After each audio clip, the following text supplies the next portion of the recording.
Um dia de cada vez caminhando pela palavra de Deus com reflexão, propósito e vida real.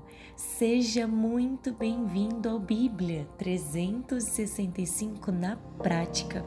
Hoje é o dia 133 da nossa jornada, dia 13 de maio, e seguindo nosso cronograma, os textos de hoje são Números 22, Salmos 62 e 63, Isaías capítulo 11 e 12 e Tiago capítulo 5. Prepare o seu coração, o seu secreto, permita que Deus fale a você. Leia a tua palavra, abra a Bíblia. E se esse projeto tem te ajudado, siga o programa aqui na plataforma e compartilhe com alguém que você sabe que precisa ouvir a palavra de Deus. E sem mais delongas, Números capítulo 22. É um capítulo que fala sobre discernimento o tempo todo. Aqui Balaque, o rei dos Moabitas, olha para Israel e fica apavorado. O povo teme que Israel possa tomá-los. Então, ele vê um povo que tem a mão de Deus e decide chamar Balaão, um homem conhecido por palavras espirituais, tentando transformar espiritualidade em ferramenta de manipulação. É interessante perceber que Balaque queria vencer no natural, tentando mover algo no espiritual. Mas existe uma verdade poderosa aqui. Aquilo que Deus abençoou, homem nenhum pode amaldiçoar. Por 2 vezes, Balaão diz que precisa consultar a Deus para saber o que pode fazer ou não. Ele busca discernimento. Alguns dizem que essa segunda busca de Balaão foi porque, no fundo, ele gostaria de ir e receber a honraria que o rei daria. Mas, no caminho para se encontrar com Balaque, a ira de Deus se acende e ele envia um anjo para destruir Balaão.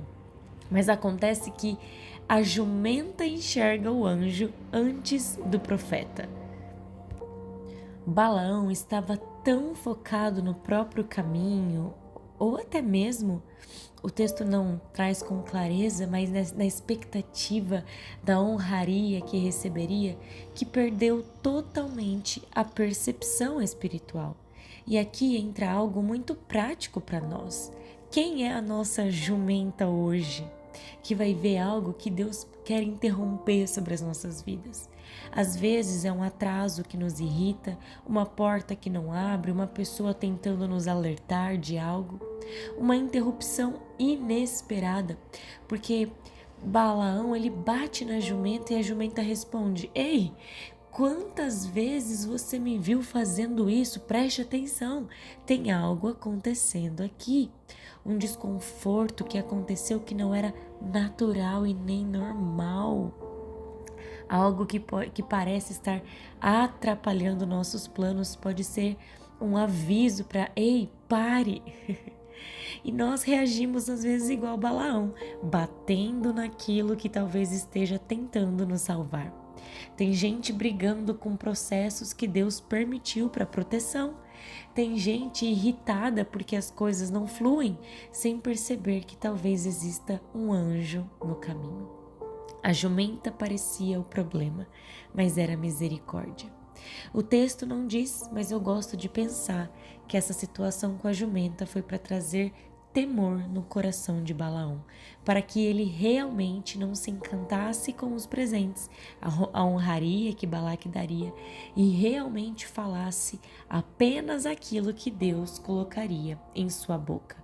Porque acima dos reis, das intenções, das manipulações, Deus continua soberano. Essa história vai continuar no capítulo de amanhã, então aguarde o desenrolar. E partindo para Salmos 62 e 63. Davi escreve o Salmo 62 em um contexto de pressão, ataques, falsidade, mas em vez de responder no desespero, ele decide silenciar a alma diante de Deus. O capítulo inteiro gira em torno dessa verdade. Somente Deus é segurança verdadeira. Não pessoas, posições, dinheiro, não é a força humana. Davi mostra que o coração humano tem a tendência de colocar esperança em coisas instáveis, mas tudo isso é mais leve que a vaidade. Esse capítulo nos ensina a derramar o coração diante de Deus, parar de querer sustentar tudo sozinho, aprender a descansar silenciosamente no Senhor, porque quem faz de Deus a sua rocha pode até ser abalado, mas não será destruído. Já no Salmo 63, ele nasce no deserto. Davi está em um lugar seco fisicamente. Isso é importante porque o maior desejo dele ali não é água natural, conforto ou fuga. Ele diz: a minha alma tem sede de ti, Senhor. Esse capítulo mostra que existe uma fome espiritual que nada natural consegue preencher. Davi entende que a graça de Deus é melhor do que a própria vida. Mesmo perseguido, cansado e sozinho, ele continua adorando, lembrando de Deus durante a noite e encontrando alegria na presença do Senhor. Já falei algumas vezes aqui, mas o coração humano sempre terá sede de algo. Mas o fato é que somente Deus consegue satisfazer profundamente a alma. Hoje, quero te incentivar a buscar a Deus de forma intencional. Permanecer perto dele até nos desertos. Queira Deus diariamente, não apenas em momentos de socorro, mas aprenda a confiar nele. Partindo para Isaías capítulo 11, é mais uma profecia messiânica. O capítulo começa falando de um rebento do tronco de Jessé. Jessé foi o pai do rei Davi. Isaías está apontando para o Messias, Jesus Cristo, que viria dessa linhagem de Davi. Mesmo quando parecia que tudo estava destruído, Deus mostra que ainda havia vida nas raízes. Deus faz brotar renovo onde parecia existir apenas ruína. Sobre esse rei, Jesus, repousaria o Espírito do Senhor de sabedoria, entendimento, conselho, fortaleza, conhecimento e temor do Senhor. Mostra que o Messias não governaria pela aparência, influência ou manipulação. Era assim que o povo esperava, viu? Mas ele reinaria com justiça verdadeira.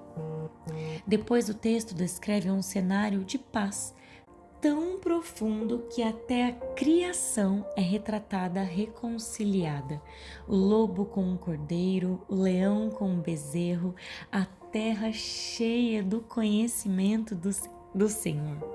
A imagem aponta para a restauração completa que vem do governo de Deus. Um reino marcado por justiça, paz. O capítulo também fala do ajuntamento do povo disperso, da restauração de Israel.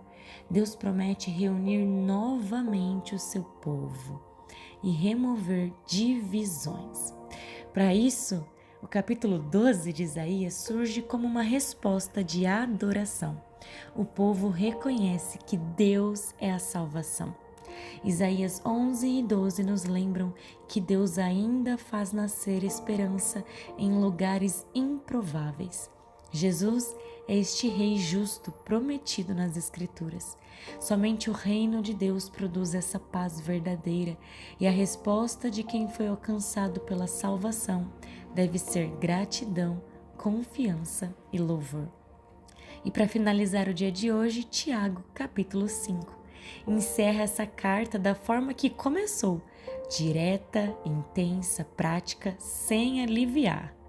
Tiago começa confrontando os ricos injustos. Não é uma condenação ao dinheiro, mas ao coração corrompido pela ganância, exploração.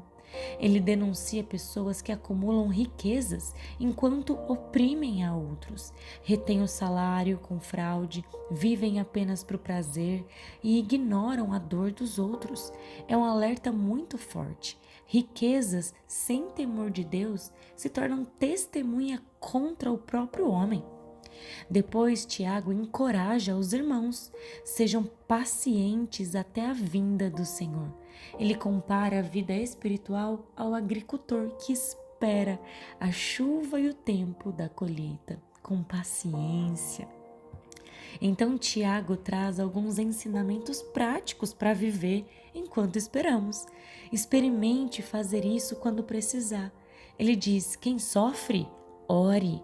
Se você está alegre, louve. Se está doente, procure oração. Pecou? Confesse. E se você vê alguém se desviando, ajude-o a se restaurar. A espiritualidade de Tiago nunca foi teórica, ela sempre foi vivida no cotidiano. E uma das frases mais fortes do capítulo é: muito pode por sua eficácia a súplica do justo. Às vezes você se pergunta se tem esse lugar em Deus, mas Tiago lembra que Elias era humano como nós, sentia medo, cansaço, tinha emoções e mesmo assim orava com fervor e o céu respondia. O poder não estava em Elias, sempre estará em Deus. E isso cabe sobre a sua vida, é Ele quem faz através de você. A carta termina de uma maneira linda, com um chamado para cuidar uns dos outros, espiritualmente, trazer alguém de volta ao caminho da verdade. Isso é amor, é cuidado, é misericórdia. Tiago termina mostrando que a fé verdadeira confronta o pecado, produz transformação prática, controla a língua, rejeita favoritismo, abandona o orgulho, persevera nas provações, é uma pessoa que vive em oração e permanece firme até a volta do Senhor. É uma carta que não massageia o ego, ela desperta, corrige, confronta, chama o cristão para uma fé viva, prática e sincera diante de Deus. Daríamos para fazer uma semana inteira apenas estudando Tiago, mas temos muito ainda para aprender e ver diante da palavra do Senhor. Querido Deus, obrigada, Pai, pelo dia de hoje, pela Tua palavra, os Teus ensinamentos. Nos ensine a viver dessa maneira real, viva, poderosa e graciosa, que possamos viver debaixo do Teu reino, um reino de justiça, de paz, a paz que excede todo entendimento. Nós te louvamos e te agradecemos por este dia, Senhor, em nome de Jesus. Amém e amém. Que Deus te acompanhe hoje. Viva essa palavra na prática. Amanhã seguimos juntos no dia 134 da nossa leitura.